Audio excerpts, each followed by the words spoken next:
ঈদ মানেই ঘরে ফেরা, দীর্ঘ প্রতীক্ষার অবসান, প্রিয়জনের কাছে ফিরে যাওয়ার অনাবিল আনন্দ।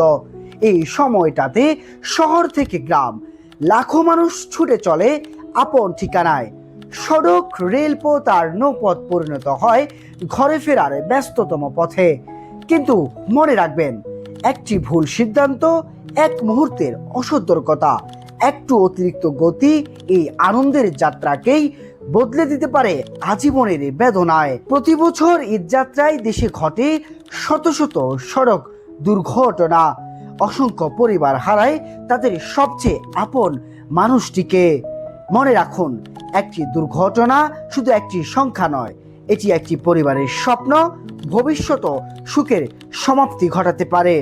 তাই চালকদের প্রতি অনুরোধ, ধীর গতিতে সতর্কভাবে গাড়ি চালান, ক্লান্ত হলে বিশ্রাম নিন, ঝুঁকি নয় নিরাপত্তাকেই প্রাধান্য দিন।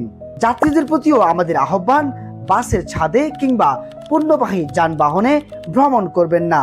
চালককে অতিরিক্ত গতিতে গাড়ি চালাতে চাপ দেবেন না। রেলপথে যাত্রার সময় ট্রেনের ছাদ বা দরজায় ঝুঁকিপূর্ণ ভ্রমণ থেকে বিরত থাকুন। নৌপথে চলাচলের ক্ষেত্রে অতিরিক্ত যাত্রী নিয়ে লঞ্চ বা স্পিড বোটে উঠবেন না।